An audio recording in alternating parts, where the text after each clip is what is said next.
வணக்கம் நண்பர்களே. பாட்டாளி மக்கள் கட்சியினுடைய தலைவராக இருந்த டாக்டர் அன்புமணி அந்த பதவியிலிருந்து டிஸ்மிஸ் செய்யப்பட்டிருக்கிறார். இனி இந்த கட்சியினுடைய தலைவராக நானே இருப்பேன், நான் தான் இருப்பேன் அப்படின்னு சொல்லிட்டு டாக்டர் ராமதாஸ் தன்னைத்தானே தலைவராக அறிவிப்பு செய்து கொண்டுள்ளார். இந்த ராமதாஸ் அன்புமணியை ஏன் நீக்கின அப்படின்னு சொல்லிட்டு ஒரு காரணத்தையும் சொல்லியிருக்காரு. அதில் அவர் என்ன சொல்கிறாருன்னா, அன்புமணியை தலைவர் பொறுப்பிலிருந்து நீக்குவதற்கு பல்வேறு காரணங்கள் இருக்கிறது. அந்த எல்லா காரணத்தையும் உங்கள்கிட்ட வெளியில் சொல்ல முடியாது, சொல்ல வேண்டிய அவசியமும் இல்லை. ஆனால் வருகிற 2026 சட்டமன்ற தேர்தலில் இளைஞர்களை வழிநடத்த வேண்டிய தேவையின் அடிப்படையில் தலைவர் பொறுப்பை நானே ஏற்றுக்கிட்டு இருக்கேன், இனி நான் தான் தலைவராக இருக்க போகிறேன் அப்படின்னு சொல்லிட்டு ஒரு விளக்கத்தை கொடுத்துருக்கிறார். உண்மையில் அன்புமணியை டாக்டர் ராமதாஸ் ஏன் நீக்கினார்? பாட்டாளி மக்கள் கட்சியில் என்ன நடக்கிறது? இதன் பின்னணி என்ன? இதை பற்றி இந்த வீடியோவில் பேச போகிறோம். பேசுவதற்கு நிறைய இருக்கிறது, பேசலாம். ஹாய், நான் பாபு சீனிவாசன், ஜேர்னலிஸ்ட். டாக்டர் ராமதாஸை பொறுத்த வரைக்கும் கட்சி ஆரம்பித்த காலத்திலிருந்து இன்னைய வரைக்கும் அவர் ஒரு எம்எல்ஏ பதவியோ ஒரு எம்பி பதவியோ குறைந்தபட்சம் ஒரு கவுன்சிலராக கூட இது வரைக்கும் ஆனது கிடையாது. எந்த பதவியும் வகித்தது கிடையாது. அது மட்டும் இல்லை, இந்த மாதிரி ஒரு எம்எல்ஏ பதவி எம்பி பதவி எதையுமே நான் வகிக்க மாட்டேன், அது எனக்கு விருப்பம் கிடையாது, நான் சாகிற வரைக்கும் நான் அந்த பதவியில் எதையும் தொடமாட்டேன் அப்படின்னு ஒரு சபதமாகவே சொல்லிது. அது இன்னி வரைக்கும் அவர் மெயின்டெனும் செய்கிறார். ஆனால் கட்சி பதவியை பொறுத்த வரைக்கும் அந்த மாதிரி அவர் சொல்கிறதுக்கு தயாராக இல்லை.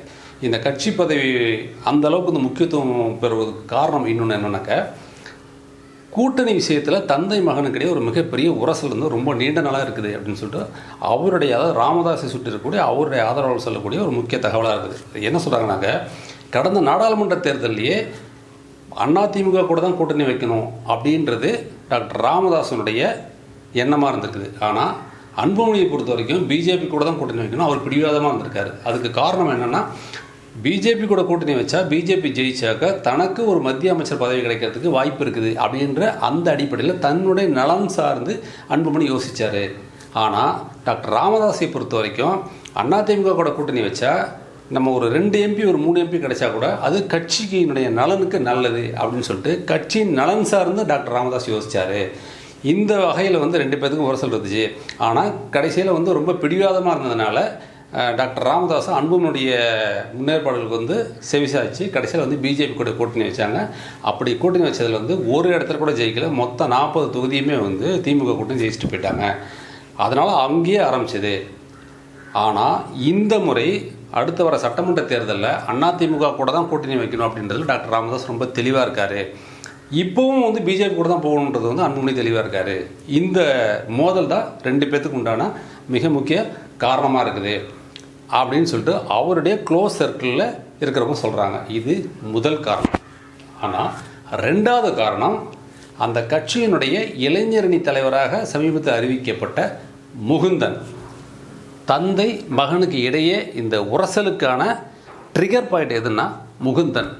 இந்த முகுந்தன் யார் அப்படின்றது தெரிஞ்சுக்கணுன்னாக்க ஒரு 2 மாதம் பின்னாடி போனால் தெரியும், பின்னோக்கி. அதாவது போன வருஷம் 2021 டிசம்பர் 28 பாட்டாளி மக்கள் கட்சியினுடைய பொதுக்குழு கூட்டம் நடக்குது. அந்த கூட்டத்தில் டாக்டர் ராமதாஸ் ஒரு அறிவிப்பு வெளியிடுறார். இந்த பாட்டாளி மக்கள் கட்சியினுடைய இளைஞரணி தலைவராக இனி முகுந்தன் செயல்படுவார் அப்படின்னு சொல்லி ஒரு அறிவிப்பு வெளியிடுறார். அந்த முகுந்தன் யாருன்னா அவருடைய டாக்டர் ராமதாஸனுடைய சகோதரி மகன்.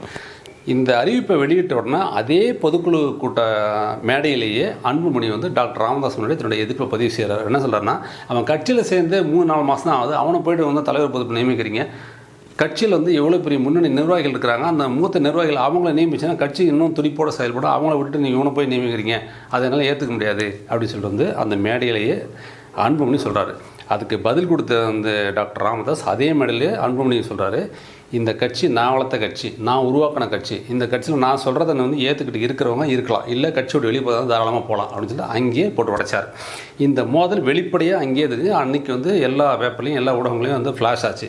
இதனால் அடுத்தவங்க என்ன பண்ணாங்க, கட்சியினுடைய மூத்த நிர்வாகிகள் இந்த தந்தை மகனுக்கிடையான இந்த உரசலை அதை முற்றுப்புள்ளி வச்சு அதை சமாதானப்படுத்தணுன்ற அந்த நடவடிக்கையில் இறங்கினாங்க. இதுக்காக அடுத்த நாள், அதாவது டிசம்பர் 28 தைலாபுரம் தோட்டத்துக்கு மூத்த நிர்வாகிகள் படையெடுத்தாங்க. அங்கே அன்புமணியை வர வச்சு தந்தையும் மகனையும் உட்கார வச்சு சமாதானம் பேசினாங்க. அந்த சமாதானம் பேசுனதில் அது சமாதான பேச்சு தானே வெளியே, அந்த இடத்துல தந்தையும் மகனும் பக்கத்து சேரில் உட்காந்துருந்தா கூட அன்புமணி ராமதாஸையோ இல்லை ராமதாஸ் அன்புமணி முகத்துக்கு முகம் நேராக பார்த்து பேசிக்கவே இல்லை. அந்த புகைப்படத்தை இங்கே பாருங்கள், இந்த புகைப்படத்தை பார்த்தீங்கன்னா உங்களுக்கு தெரியும், 2 பேரும் முகம் கொடுத்து பேசவே இல்லை. ஆனால் அந்த சமாதானம் வந்து ஏற்படுத்தியாச்சு அப்படின்னு சொல்லிட்டு வந்து சொல்லப்பட்டது. அந்த சந்திப்பு முடிஞ்ச பிற்பாடு அன்புமணி வெளியே வந்து பத்திரிகைகளுக்கு பேட்டி கொடுக்கும்போது அவர் என்ன சொன்னார்னா, நான் கட்சியினுடைய வளர்ச்சி குறித்து தான் ஐயா கூட பேசுகிறேன், எங்களுக்கு ஐயா தான் எல்லாமே, ஐயா தான் சொல்கிறது தான் வேத வாக்கு, அதை நாங்கள் ஏற்றுக்குவோம். அன்றைக்கி பொதுக்குழுவில் நடந்த விவகாரம் அப்படின்றது வந்து அது எங்களுடைய உள்கட்சி பிரச்சனை, இதை பற்றி வெளியில் பேச வேண்டாம், நீங்கள் பேச வேண்டிய அவசியம் இல்லை, அதை பற்றி கேள்வி கேட்காதீங்க, எங்களுடைய கட்சியினுடைய உள்விவகாரத்தை நாங்களே பார்த்துக்குறோம் அப்படின்னு சொல்லிட்டு போயிட்டார். அந்த சமாதானம் வந்து அன்றைக்கி ஏற்படுத்தியாச்சு அப்படின்னு சொல்லிட்டு சொல்லப்பட்டதை வழியே உண்மையில் தந்தை மகனுக்கு இடையேனா அந்த உரசல் வந்து ஒரு நீர் பூத்த நெருப்பாக தான் அப்படியே கரண்டுக்கிட்டே இருந்துச்சு. அந்த மோதல் அப்படிங்கிறது வந்து அந்த நீர் பூத்த நெருப்புன்றது அது புகஞ்சிக்கிட்டே இருந்துச்சு இல்லையா, அது போன 6ஆம் தேதி வெடித்தது. வர 2026 சட்டமன்ற தேர்தலுக்கு யார் கூட கூட்டணி வைக்கலாம் அப்படின்றத பற்றி டிஸ்கஸ் பண்ணுறதுக்காக தைலாபுரம் தோட்டத்தில் போன 6ஆம் தேதி டாக்டர் ராமதாஸ் மூத்த நிர்வாகிகள் கூட ஒரு கலந்தாய்வு கூட்டத்தை ஏற்பாடு பண்ணார். அந்த கூட்டத்தில் அன்புமணியும் கலந்துக்கிட்டார். அந்த கூட்டத்தில் அகெயின் அந்த பழைய இஷ்யூவை திரும்பவும் வந்து ரைஸ் பண்ணுறாரு அன்புமணி. அதில் என்ன சொல்கிறாருன்னா, இந்த முகுந்தனை வந்து அந்த இளைஞரணி பொறுப்பில் வந்து என்னால் ஏற்றுக்கவே முடியாது, அவனை முதல்ல நீக்குங்க அப்படின்னு சொல்லிட்டு அன்புமணி சொல்கிறாரு. உடனே வந்து அவர் டாக்டர் ராமதாஸ் சொல்கிறாரு, அதை ஏற்றுக்க முடியாது, நான் வந்து அன்றைக்கி ஏற்கனவே அந்த பொதுக்குழு கூட்டத்தில் வந்து அனௌன்ஸ் பண்ணது தான், அந்த கட்சியினுடைய இளைஞரணி தலைவர் வந்து முகுந்தன் அப்படின்றத அனௌன்ஸ் பண்ணிவிட்டு அதுக்கான கடிதத்தையும் நான் அவங்ககிட்ட கொடுத்துட்டேன், அவன் தான் இனிமேட்டு செயல்படும், அதில் யாரும் இனி தலையிட முடியாது அப்படின்னு சொல்லிட்டு வந்து திட்டவட்டமாக அங்கேயே சொல்கிறாரு.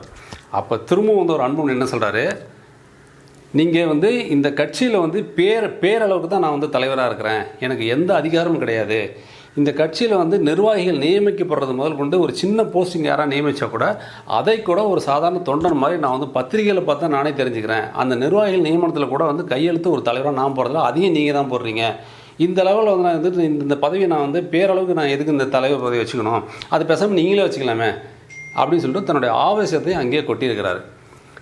இந்த சம்பவம் நடந்ததுக்கு அப்புறம் தான் அதனுடைய வெளிப்பாடு தான் இன்றைக்கி டாக்டர் ராமதாஸ் அந்த தலைவர் பொறுப்பில் இருந்து டாக்டர் அன்புமணியை அவர் நீக்கியிருக்காரு. நீக்கியதோடு மட்டும் இல்லாமல் தன்னைத்தானே தலைவராக அறிவிச்சிருக்கிறாரு. அது மட்டும் இல்லை, இன்றைக்கி உள்துறை அமைச்சர் அமித்ஷா இன்றைக்கி சென்னை வராரு. சென்னை வர்றதுனால அமித்ஷா கூட வந்து உட்காந்து பிஜேபி கூட கூட்டணியை உறுதி பண்ணணும் அப்படின்றது அன்புமணி எதிர்பார்ப்பு. அதற்கு ராமதாசனுடைய இந்த ஒரு முன்னெடுப்பு மிகப்பெரிய முட்டுக்கட்டையாக மாறி இருக்கிறது மட்டும் இல்லாமல் அன்புமணியினுடைய கை வந்து ஓங்கியிருந்த கை இன்றைக்கி வந்து வெட்டப்பட்டிருக்குது அப்படின்னு தான் சொல்லணும்.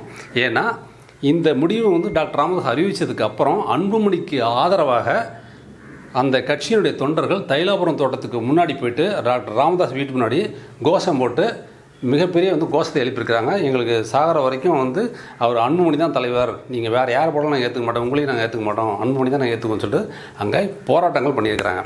அதே சமயத்தில் டாக்டர் ராமதாஸுக்கு ஆதரவாக அந்த கட்சி தொண்டர்கள் பாதி பேர் தைலாபுரம் தோட்டத்தை நோக்கி படையெடுக்க ஆரம்பிச்சிருக்கிறாங்க.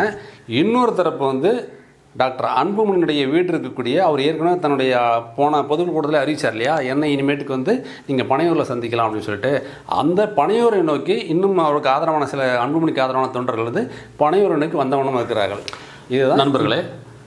இன்னொன்று சொல்கிறாங்க, டாக்டர் ராமதாஸ் என்ன நினைக்கிறாருன்னா, பிஜேபி கூட எப்பெல்லாம் கூட்டணி வைக்கிறோமோ அப்போல்லாம் பாமகனுடைய வாக்கு வங்கியில் மிகப்பெரிய சேதாரம் ஏற்படுது, அதை முதல்ல தடுத்து நிறுத்தணும், நம்மளுடைய வாக்கு வங்கி எப்பவும் இருக்கக்கூடிய வாக்கு வங்கியை தக்க வைக்கணும், இழந்ததை வந்து மீட்டெடுக்கணும், அதுக்கு பிஜேபி கூட போகிறது வந்து சரியாக இருக்காது, அதிமுக கூட போனால் தான் நம்மளுடைய வாக்கு வங்கியை மீட்டெடுக்க முடியும் அப்படின்னு சொல்லிட்டு வந்து டாக்டர் ராமதாஸ் நினைக்கிறார். அதற்கு அன்புமணி தடையாக இருக்கிறார். அதனால் அவர் தூக்கி ஓரமாக வச்சுட்டு இவரே அந்த பொறுப்பை எடுத்துக்கிட்டு இப்போ கட்சியை வந்து செயல்பாடுகளை வேகப்படுத்தணுன்ற நோக்கத்தில் தலைவர் பொறுப்பை தானே ஏற்றிருக்கிறாரு அப்படின்னும் சொல்லப்படுது. இருந்தாலும் நண்பர்களே, உங்களுக்கு தெரிந்த வரையில் உங்கள் சுற்று வட்டாரத்தில், உங்களுடைய நட்பு வட்டாரத்தில், உங்களுடைய நண்பர்கள் வந்து தெரிந்த உறவினர்கள் அல்லது பாட்டாளி கட்சியில் இருந்தவர்கள் நீங்களும் சில கேள்விப்பட்டிருக்கலாம். நீங்கள் கேள்விப்பட்டதானே உண்மையிலே இந்த முகுந்தன் தான் பிரச்சனையா, இல்லை பிஜேபி கூட கூட்டணி வைக்கிறது பிரச்சனையா, இழந்த வாக்கு வங்கி மீட்டெடுக்கணுன்ற இவர் டாக்டர் ராமதாசனுடைய நோக்கம் இதுதான் உண்மையா?